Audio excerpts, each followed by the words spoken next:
पूरा नहीं होता, वो है अर्ध सत्य। सड़कों पर उतरे तो तुम्हारी रूह कांप जाएगी। हर किस्म की तकलीफ़, जुल्म, ज़्यादती बर्दाश्त की जा सकती है, लेकिन अपने रसूल की, अपने नबी की शान में गुस्ताखी बर्दाश्त नहीं कर सकते। कहते हैं कि नौजवानों को कंट्रोल में रखा है, अगर छोड़ देंगे तो आपके वश की बात नहीं है। मस्जिदों पर हमला कर दिया जाता है, मस्जिदें बुलडोज कर दी जाती है, दरगाहें नामो निशान मिटा दिया जाता है, घरों पर हमला कर दिया जाता है, दुकान लूट ली जाती है। उधर के जो नौजवान बेकाबू होते हैं, जो एक बूढ़े बुजुर्ग को दाढ़ी पकड़ के मारते हैं, गालियां देते हैं, बेइज्जतियां करते हैं, उन नौजवानों को कंट्रोल करना किसका काम है? तो एक मन से कन्हैया का, नुपुर शर्मा का हवाला दिया जाता है, एक मन से आप लिंचिंग का हवाला देते हैं, तो ये देश जो है आप लोगों के लिए ये मैदान है लड़ाई का। हिंदुस्तान में जो कुछ भी जुल्म होता रहा है हमने बर्दाश्त किया है, लेकिन रसूल आजम की शान में गुस्ताखी किसी कीमत पर बर्दाश्त नहीं। यानी कि देश के भीतर जितनी भी वारदात हुई हैं सब की गई है और इल्जाम लगाने के लिए की गई है कि मुसलमान आतंकवादी है। अगर सच्चाई जानना है कि मैं कितना बड़ा आतंकवादी हूं या मेरे बच्चे कितने बड़े आतंकवादी हैं, तो आज भी L18 की अगर ईमानदारी से जांच करा लीजिए तो पता चल जाएगा कि मेरे बच्चे आतंकवादी थे या मेरे ऊपर आतंकवाद का बहतान लगाया गया है। नमस्कार, मैं राणा यशवंत इंडिया न्यूज़ पर आपका स्वागत करता हूं।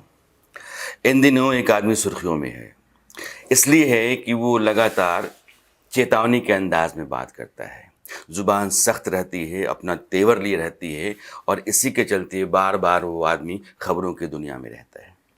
नाम है मौलाना तौक़ीर रज़ा। आप इत्तेहाद मिल्लत काउंसिल, ये एक सियासी जमात है, इसके मुखिया हैं, अध्यक्ष हैं, और अभी मेरे सामने हैं। आपका बहुत बहुत स्वागत है। आपके बयान को लेकर के मैं चलना चाहता हूँ, उन बयानों पर ही आपका जवाब चाहता हूँ। सड़कों पर उतरे तो तुम्हारी रूह कांप जाएगी। ये है, मैंने जुमला कहा है, और इसको मीडिया ने पेश इस अंदाज में किया है जैसे मैंने हिंदू समाज को धमकी दी है।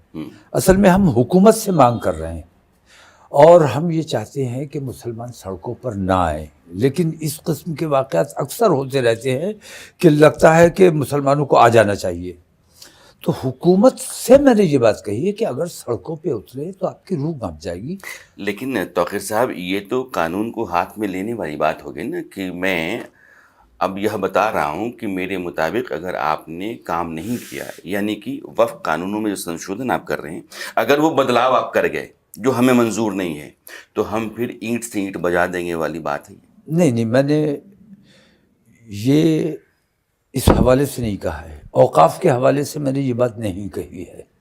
ये बात मैंने रसूल आज़म सल्लल्लाहु अलैहि वसल्लम की गुस्ताखी के हवाले से ये बात कही है कि हर किस्म की तकलीफ़, जुल्म, ज़्यादती बर्दाश्त की जा सकती है, लेकिन अपने रसूल की, अपने नबी की शान में गुस्ताखी बर्दाश्त नहीं कर सकते। इस हवाले से मैंने कहा है। तो मैं ये मान के चलूँ कि नबी की शान में गुस्ताखी को लेकर के ही आपने अपनी बात कही, वफ़्क़ कानूनों में जो बदलाव हो रहा है उससे आपको कोई एतराज़ नहीं? नहीं, एतराज़ क्यों नहीं है? एतराज़ है ऐसी तमाम चीज़ों से जो हुकूमत बदनीयती से जो काम कर रही है, उन तमाम चीज़ों पर हमारा एतराज़ है। बदनीयती क्या है तौक़ीर साहब? पार्लियामेंट में बिल रखा जाता है, फिर उस पर सहमति नहीं बनती है तो JPC में उसको भेजा जाता है। आप तो राजनेता भी हैं, आप मौलाना ही नहीं हैं, आप तो देश की राजनीति को समझते हैं। JPC की बैठक चल रही है, वहाँ से जब वो फिर से आएगा संसद के भीतर जी, तब उस पर सहमति बनेगी, और पार्लियामेंट बहुमत से ही कोई कानून बनाती है। नहीं, बहुमत का अगर उन्हें यकीन होता तो कोई JPC नहीं बनाई जाती।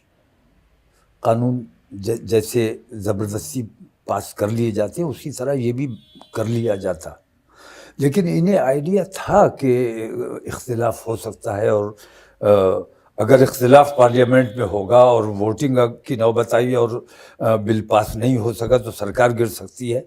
JPC इसलिए बनाई गई है, और JPC इसलिए बनाई गई है कि थोड़ा सा टाइम मिल जाए ताकि वो जो उनके सहयोगी दल हैं उनको दबाव बनाकर या उन्हें लालच देकर या किसी भी तरह से उनको अपने पक्ष में कर लिया जाए। लेकिन मुझे यकीन है कि اس معاملے میں وہ جو کوششیں کر رہے ہیں وہ ان کی کوششیں ناکام ہوں گی. یہ اوقاف جیسے ابھی مندروں میں ایک مندر میں مشہور واقعہ ہوا کہ گائے کی چربی پائی گئی، پرساد کے لڈو